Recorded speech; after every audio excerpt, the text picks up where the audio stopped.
आरोप लगाने से खाली हो जाएगा? कोई घटना घट जाती है तो बैठ के उसका समाधान ढूंढना है।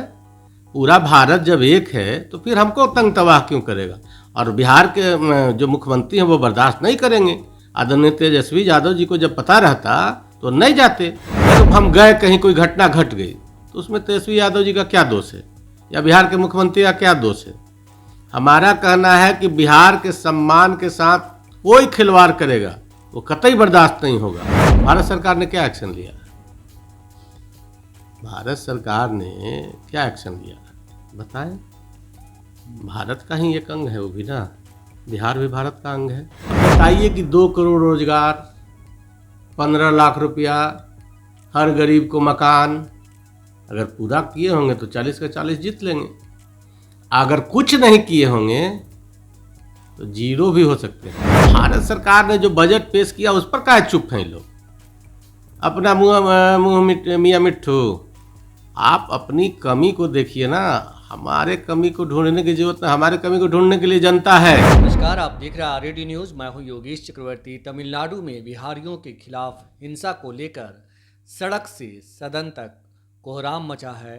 खास करके विपक्ष यानी बीजेपी के जो लोग हैं वो आरजेडी और महागठबंधन सरकार पर सवाल उठा रहे हैं। सवाल ये कि एक तरफ जहां बिहारियों के खिलाफ तमिलनाडु में हिंसा हो रही है तो दूसरी तरफ जो डिप्टी सीएम तेजस्वी यादव हैं वो तमिलनाडु के मुख्यमंत्री एमके स्टालिन से गलबहिया कर रहे हैं। तो इसी मसले पर हम बात करने आए हैं आरजेडी के राष्ट्रीय महासचिव बिन्नू यादव जी से।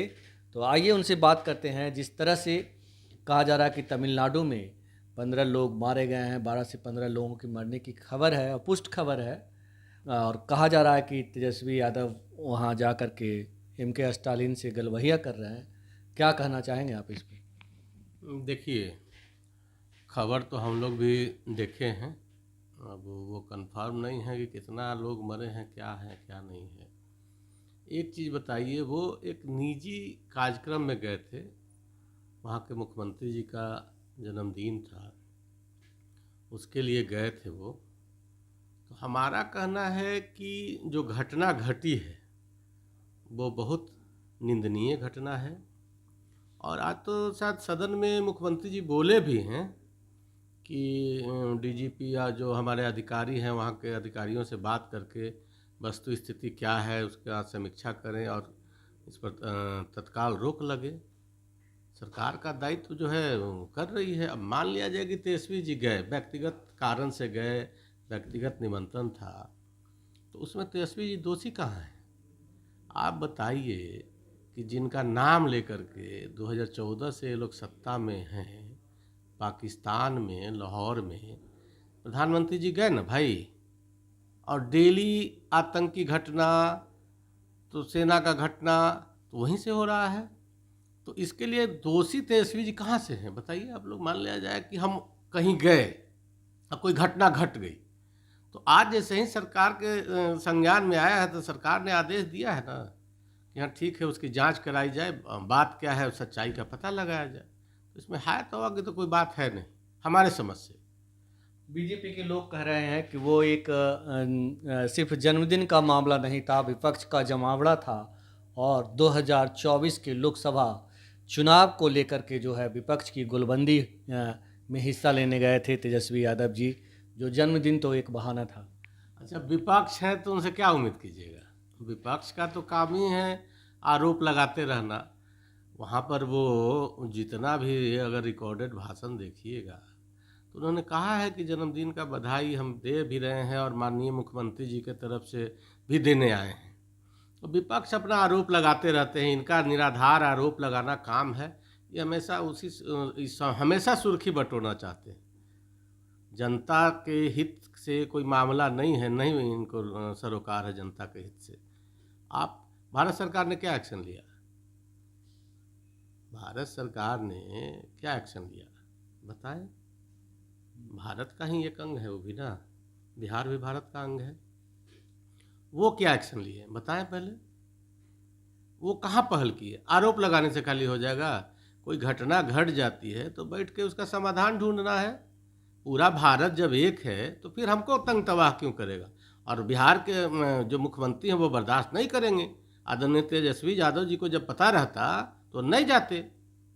अगर अब हम गए, कहीं कोई घटना घट गई, तो उसमें तेजस्वी यादव जी का क्या दोष है, या बिहार के मुख्यमंत्री का क्या दोष है। हमारा कहना है कि बिहार के सम्मान के साथ कोई खिलवाड़ करेगा वो कतई बर्दाश्त नहीं होगा। जी जी जी।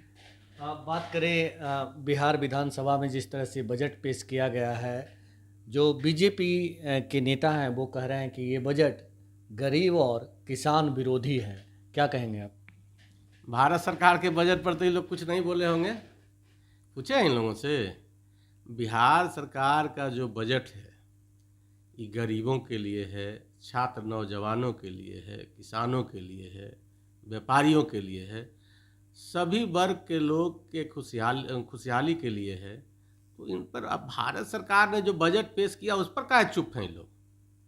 अपना मियाँ मिट्ठू, आप अपनी कमी को देखिए ना। हमारे कमी को ढूंढने की जरूरत है, हमारे कमी को ढूंढने के लिए जनता है। जनता, आप बताइए कि 50 रुपया बढ़ा दिए गैस सिलेंडर में, 350 बढ़ा दिए उसके कमर्शियल सिलेंडर में, तो ये कहाँ है। ये बढ़ाए तो जनता को बहुत अच्छा लग रहा है। 600 रुपये सिलेंडर जब बिक रहा था, 500 रुपये जब सिलेंडर बिक रहा था, तो इनकी एक तो ईरानी जी जो मंत्री हैं, स्मृति ईरानी जी, वो माथा पर सिलेंडर ले घूम रही थी, गले में प्याज बिठाने। आज बताइए कि न प्याज लेके घूम रही है न सिलेंडर लेके घूम रही है। तो इन लोगों का चरित्र के बारे में भाई देखिए। अब इन लोगों का चरित्र जो है 2024 में जनता जो है हिसाब करेगा। 2024 में जनता हिसाब करेगी, लेकिन ये तो दावा कर रहे हैं कि 2024 में 400 पार, और जो बिहार है उसका 40 में से 40 सीट बीजेपी के साथ। आप लोग क्या चाह रहे हैं कि कह दें कि सब सीटों में हम हार जाएंगे? तो उनका काम है, चूँकि सत्ता में है। देखिए 2014 में गलती से ये लोग सत्ता में चले आए हैं, पब्लिक को बहुत उम्मीद था। अब बताइए कि 2 करोड़ रोजगार, 15 लाख रुपया, हर गरीब को मकान, अगर पूरा किए होंगे तो 40 का 40 जीत लेंगे। अगर कुछ नहीं किए होंगे तो जीरो भी हो सकते हैं, ये समझ लीजिए। जनता सब देख रही है। अब वो पहले वाली बात नहीं है। ठीक है, आपके झांसे में हम एक बार आ गए, रोज़ वही गलती हम नहीं करेंगे। तो जनता पैनी नज़र से इनको देख रही है। आप कह रहे हैं कि जनता झांसे में नहीं आएगी, बीजेपी कह रही कि ये कह रहे हैं कि 10 लाख नौकरी देंगे, और सीएम ने कह दिया कि 10 लाख रोजगार देंगे। तो डिप्टी सीएम और सीएम जो हैं वो मिलकर बिहार के यूथ को गुमराह कर रहे हैं, और रोजगार के नाम पे जो है 2024 में ठगने की कोशिश कर रहे हैं। आप एक चीज़ एकदम ध्यान से समझ लीजिएगा और सुन भी लीजिए कि जब तेजस्वी जी ने कहा था कि 10 लाख रोजगार, शुरू भी किया है उन्होंने, शुरू तो किए हम। आप 2 करोड़ की वादा करके सबको प्राइवेट कर दिए, सबको बेचना शुरू कर दिए, रेल को प्राइवेटाइजेशन की ओर ले जा रहे हैं। अब बताइए कि अभी जो हम कहे उसको पूरा कर रहे हैं, अभी समय है। अब बजट का स्वरूप भी तो देखिए, उनमें रखा गया है उनका ख्याल। तो इनके कथनी और करनी में अंतर है। आप ये बताइए ना कि 2 करोड़ कहे क्या किए, ये बतावें। 20 लाख 2 करोड़ का 10% भी इन्होंने किसी को नौकरी, सबका छटनी करवा दिए। सब लोगों को जो नौकरी में थे उनको हटवा दिए। तो इनके बात पर कौन भरोसा करेगा। हम लोग तो जो कहे, हमारे जो उप मुख्यमंत्री जी ने कहा उस पर काम कर रहे हैं।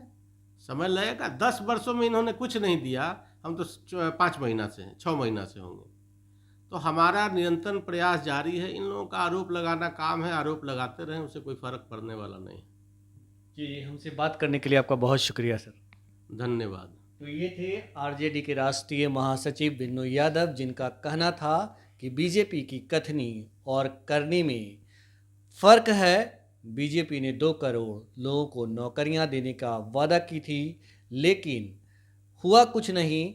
लिहाजा आने वाले 2024 के लोकसभा चुनाव में इन्हें 0 सन्नाटा कम से कम बिहार में मिलना तो तय है।